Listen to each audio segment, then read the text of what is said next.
জি ভাই, আমি পার্লারে কাজ করতেছি এখানে অনেকদিন ধরেই। দেখা যায় কেউ যদি আমার পাশে থেকে আর সে যদি পার্লার কইরা দেয়, সে যদি কাজ বাজ নাও করতে পারে, আমি ইনশাল্লাহ সারা জীবন তার কাজ করে খাওয়াতে তাহলে পারবো। বসে বসে খাইতে পারবেন তো? জি ভাই, জি।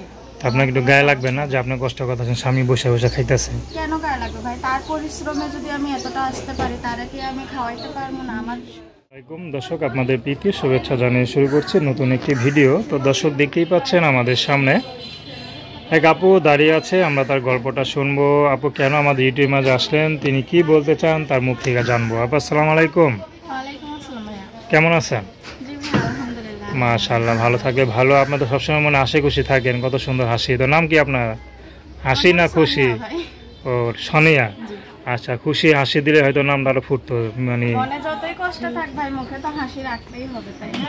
আচ্ছা, কি এমন কষ্ট? এত ইয়াং মেয়ে আপনি, আপনাকে আবার জীবনে কিসের কষ্ট একটু বলেন তো শুনি। ইয়াং মেয়ে হইলে কি হবে ভাই? মানুষের জীবনে কষ্ট করেই তো প্রতিবেদনের সামনে আসে। সুখে বা সুখে থাকলে কেউ তো আসে না, সুখে থাকলে কেউ প্রতিবেদনে আসতো। আচ্ছা, কি এমন দুঃখে আছেন একটু বলেন। দুঃখে আছে ভাই, একটা ভালোবাসার মানুষের, একটা মনের মানুষের। হ্যাঁ, ভালো একটা মনের মানুষের জন্য। জি ভাই। বিয়ে শাদী হয় নাই? জি না ভাই, বিয়ে শাদী হলে প্রতিবেদনে আসার কি দরকার ছিল না? আচ্ছা, তা তো অবশ্যই। কি করেন আপনি? আমি পার্লারে কাজ করি ভাই। মাশাআল্লাহ, তো ভালো তো পার্লারে কাজ করা। জি কতটা ভাই, নিজের পার্লার হইলে ভালো হয়তো, অন্যের পার্লারে কাজ করি, বুঝেন না? সব কাজ বাজ জানেন? জি ইনশাল্লাহ পার্লারের সব কাজ জানি। এখানে আমি অনেকদিন ধরে কাজ করতেছি। তো এখানে সেরকম মানে সংসার চলে না ভাই। দেখা যায় 200-300 টাকা পাই, এই দিয়ে আমার সংসার চলে। পার্লারে তো মনে করেন দেখা গেল সব কাজে করতে হয়, চুল কাটা, মেকআপ দেওয়া, ফেসিয়াল করা, এগুলো সবই কি পারেন? হ্যাঁ হ্যাঁ। মাশাআল্লাহ, তো ভালো। তা নিজে একটা পার্লার দিয়ে নেন। নিজে পার্লার দিব ভাই, সেই স্বপ্নটা মানে ভাবাটা তো দূরের কথা, সেই স্বপ্নটাও কখনো দেখা হয় না ভাই। কেন? কেমনে দেখবো ভাই? আমি একা একটা মানুষ, আমার আম্মুরে নিয়ে আমি ঢাকা শহরে থাকি, আমি বাসা ভাড়া থাকি। এখানে পার্লার দেবো কেমনে ভাই? এখানে তো আমার সামর্থ্য নাই। আমার যদি সামর্থ্য থাকতো, আমি তো নিজে বাসায় যে কোনো কাজ বাজ করে খাইতে পারতাম। এখন পরের কাজ করতেছি ভাই, সেরকম কি সমর্থন আছে আমার একটা পার্লার করার?